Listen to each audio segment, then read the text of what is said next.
মানে আমি একা হয়ে গেছি। আমি কাদের জন্য এতদিন কি করলাম?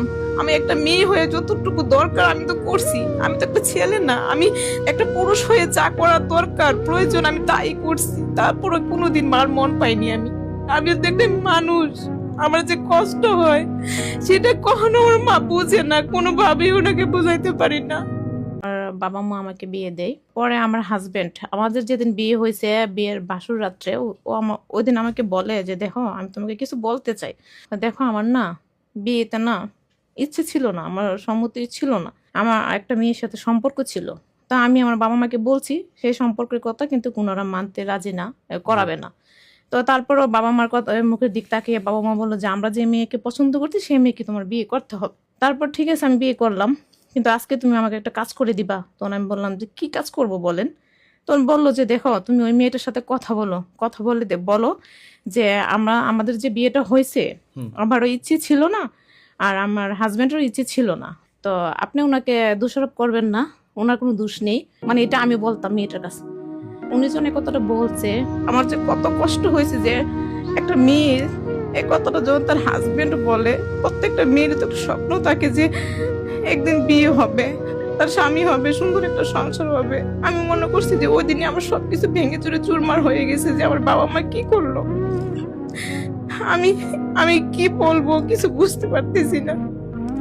তারপর উনি বল আমাকে এটা বলার জন্যে যে আমি কিছুদিন পর, নতুন তো বিয়ে হয়েছে, আমি কিছুদিন পর বলে কোনো না কোনো একটা বাহানা করে খুঁজে বের হয়ে চলে যাব, ডিভোর্স দিয়ে দিবেন, এটা বলতে বলছে আপনাকে? হ্যাঁ মানে প্রেমিকাকে? হ্যাঁ প্রেমিকাকে, দোষটা আমার উপরে নিতে বলতেছে।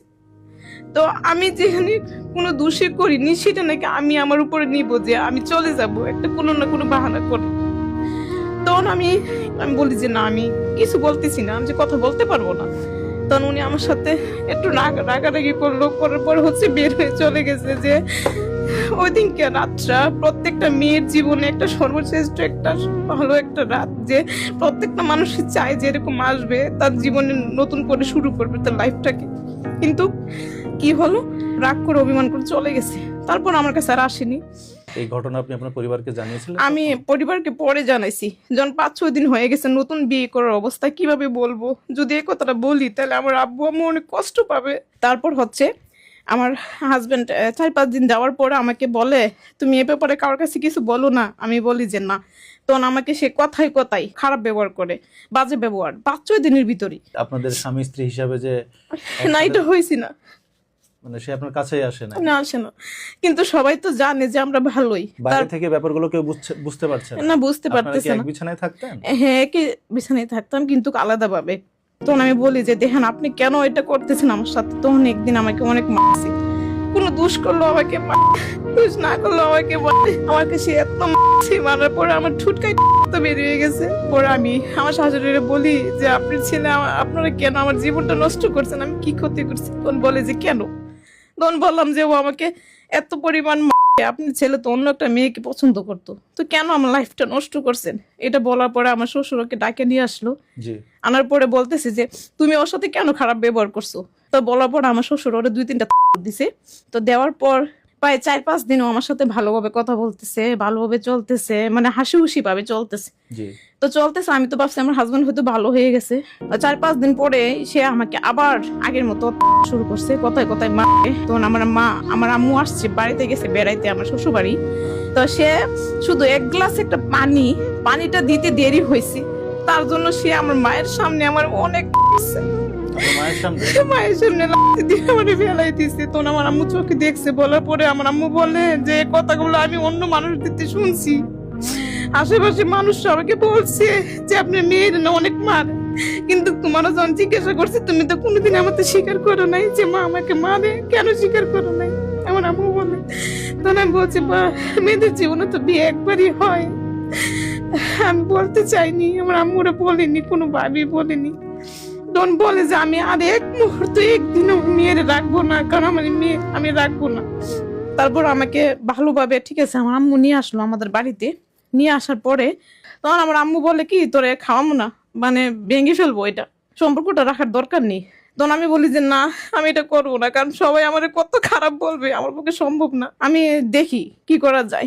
তো হঠাৎ করে একদিন, আমার প্রায় 1 মাস হয়ে গেল, হঠাৎ করে আমি অনেক অসুস্থ হয়ে পড়ছি। আমি তো বুঝতে পারিনি যে আসলে আমি প্রেগনেন্ট। তো আপনার সাথে নাকি সে থাকতো না? ওই যে 5-6 দিন পরে ঠিক হয়ে গেল না, তখন আমি তো ভাবছি আমার হাজবেন্ড ভালো হয়ে গেছে। ওটা আমি অনেক কান্না করতেছি যে আমি কি করব, সবাই শুধু বলে যে বাচ্চাটা নষ্ট করে ফেলো। তারপর আমি বারবার ওকে আমি ফোন দিতে চেষ্টা করি। আমার আম্মু আমাকে বলে যে মা, এখনো কেউ জানে না তুই এটা নষ্ট করে ফেল। আমি কি না করবো না, কারণ আমি তো এটা অবৈধ না, আমি কেন করব। জি। তারপর আমি যোগাযোগ করতে চাই, যোগাযোগ করছে যে দেখো আমার তখন বাচ্চা বেবি হবে, আমি চাই না, তুমি করছো সমস্যা নাই, তারপরও আমি তোমার কাছে যাব। আমি তখন 7 মাসে প্রেগনেন্ট। আমার আব্বা আম্মা আমাকে দিবে না, আমার বাবা আমাকে দিবে না, আমি লুকায়ে চলে গেছি। একা একা? আমি একা একা লুকায়ে চলে গেছি যে আমি যেহেতু প্রেগনেন্ট, আমার বেবি হবে, ওনারা বলুক, আমি চাই না যে আমার সন্তানটা বাবা হারা হোক, এতিম হোক। তারপর আমি চলে গেছি। আমি যে চলে গেলাম, আমি এটাই মনে হয় সবচেয়ে বড় ভুল করছি। বাবা মার মন থেকে উঠে গেছি। তারপর যখন চলে গেছি, চলে যাওয়ার পরে আমার হাজবেন্ড আমাকে যাওয়ার পরে 3-4 দিন ভালো ছিল, এরপর থেকে আবার আমার অত্যাচার শুরু করছে, আমাকে কথায় কথায় মারে। এই প্রেগনেন্ট অবস্থায় মারে। আমার আম্মা অনেক কান্না করি, আমার আম্মা আমাকে বলে আমার মেয়ে নাই, আমার মেয়ে মারা গেছে। কথা বলতে চাই না যে আমি লুকাইয়া চলে গেছে, আমার গার্জিয়ানের আশাও করে নাই, সেই মেয়ের আমার দরকার নেই। আমরা যদি দিতাম তাহলে তো পারিবারিক ভাবে সবার সাথে মিলে যেভাবে ভালো হতো সেভাবে দিতাম, তুমি কেন চলে গেছো, আম্মু বলে। তারপর যখন আমি আম্মুরে বললাম তুমি আসো আম্মু আসো, অনেক কান্না করি। তারপর আমার আম্মা রাগ অভিমান ভাঙে তারপর গেছে আমার বাসায়। যাওয়ার ওই দিনও আমার হাজবেন্ড ওর ভাইয়ের সাথে ঝগড়া হয়েছে, তো ভাইয়ের সাথে ঝগড়া হয়েছে, এই ঝগড়ার জাতটা আমার সাথে মিটাইছে। আমার মার সামনে এগুলা করি, আমার পেটের মধ্যে আবার দিছি। তারপর আমার আম্মু বলতেছে যে আমি আর রাখবো না। পরের দিন আমার আম্মু আমাকে বাড়িতে নিয়ে আসছে, এই যে আমি চলে আসছি, পরে আমি আর যাইনি। তখন আমার আম্মু চেঞ্জ হয়ে গেছে। তখন আমার আম্মু বলে কি যে এমন যে বাচ্চাটা নিয়ে আসছিস, বাচ্চাটারে কি করবো, আমি তো তোর আগে বলছিলাম, তুই শুনুস না। তারপর আমার বাবা তো বিদেশে থাকতো, আমার বাবার কথা বললে আমি নিজে ডিভোর্স দিয়ে দিছি। তারপর আমার বেবিটা হয়েছে আমার বাবার বাড়িতে। ওর পরে আমার বাবার বাড়িতে সবাই আমার সাথে খারাপ ব্যবহার করে। বাবার বাড়িতে? কোথায় কোথায় মা খারাপ ব্যবহার করে, তোর অনেক টাকা ভাঙে বিয়ে দিছি, তোর এটা দিছি, তোর ওইটা দিছি, তুই শ্বশুরবাড়ি থেকে চলে আসছিস, এখন তুই তো আসছিস যাতে আবার একটা বাচ্চাও নিয়ে এসেছিস, দুইটা আমরা কিভাবে কি করব এগুলি নিয়ে। আপনার বাবার তো আর্থিক অবস্থা বেশ ভালোই। তারপর আমার সাথে এরকম শুরু করে। তারপর আমি সারা দিন বাবার বাড়িতে বাদির মতো কাজ করতাম, শুধু আমার বাচ্চাটার দিক তাকাইয়া। আমি সকাল বিকাল সব সময় সব কাজ করতাম যাতে আমার সবার মন যাতে ভালো লাগে। সবাই আমার অনেক বাজে বাজে কথা বলতো। আমার আম্মু এমনও বলতো তুই মরতে পারিস না, তুই করে খাস কিভাবে। আমার অনেক ইচ্ছে হইতো যে আমি বের হয়ে যাই, একটা মেয়ে মানুষ একটা ছোট বাচ্চা নিয়ে কোথায় যাবো আমি। এই দিনটা করে আমি থাকার পর আমার অনেক কিছু মন চাইলেও খাইতে পারতাম না, অনেক কিছু পড়তে মন চাইলে পড়তে পারতাম না। তারপরে কোনোদিন ওনাদের কাছে আমি বলিনি, আমাকে যেভাবে রাখতো সেভাবেই থাকতাম। তারপর যখন নাকি হঠাৎ করে 3 বছর হয়ে গেল, আমার বাবা হঠাৎ করে মারা গেছে। তো মারা যাওয়ার পরে হচ্ছে এই ফ্যামিলির জন্য ছোট বাচ্চাটাকে রেখে আমি জব করা শুরু করছি। যখন জব করা শুরু করছি, প্রায় জব করতেছি আজকে 5 থেকে 6 বছর। পুরো পরিবার আমি চালাইছি, ওনারা এত অত্যাচার করছে। তো ওনারা বলতো কথায় কথায় শুধু বলতো তোমার জন্য সব শেষ, তোমার টাকা পয়সা ভাঙতে ভাঙতে আমাদের জীবনটাই শেষ, তোমাকে অনেক টাকাতে বিয়ে দিছে। আমি যে এত কিছু করতেছি তারপরও এটাই বলে শুধু। আমি তারপরও সংসারটা চালাইতাম।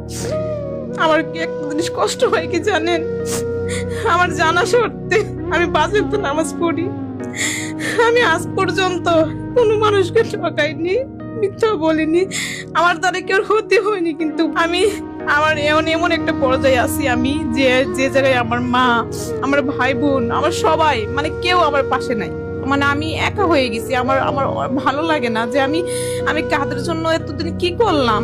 আমি একটা মেয়ে হয়ে যতটুকু দরকার আমি তো করছি। আমি তো একটা ছেলে না, আমি একটা পুরুষ হয়ে যা করার দরকার প্রয়োজন আমি তাই করছি। তারপরে কোনোদিন মার মন পাইনি আমি। মা কোনোদিন আমার মুখের দিক তাকে একবারও বুঝে না আমার কষ্টটা। আমার তখন অনেক কষ্ট হয়, কারণ পৃথিবীতে অন্য কেউ বুঝুক আর না বুঝুক, একটা মা তো তোর সন্তানের মুখের দিক তাকিয়ে বুঝতে পারে, কিন্তু কখনো না। আমার সারাক্ষণ আমার শুধু মানসিক যন্ত্রণা, মানসিক চাপেই রাখে যে আমি তো একটা মানুষ, আমার যে কষ্ট হয় সেটা কখনো ওর মা বোঝে না, কোনোভাবেই ওনাকে বোঝাইতে পারি না। আমার মনে হয় আমি সবকিছু ছেড়ে আমি অনেক একা হয়ে যাই, আমার ভালো লাগে না, খাইতে ভালো লাগে না, কারোর সাথে কথা বলতে ভালো লাগে না। আমি যে একটা মানসিক রোগী হয়ে গেছি। আমার মন চাই সারাদিন আমি আমি সারাদিন অন্ধকার একটা রুমে বসে থাকি, কেউ সাথে কথা না বলি, আমার কিচ্ছু ভালো লাগে না। কারণ আমি জীবনে ভাবতেও পারিনি যে আমার লাইফটা যে ঠিক এরকম হয়ে যাবে, আমি যে আমার নিজের মানুষগুলা থেকেও এতটুকু আঘাত পাবো, আমি কোনোদিনও ভাবতে পারিনি।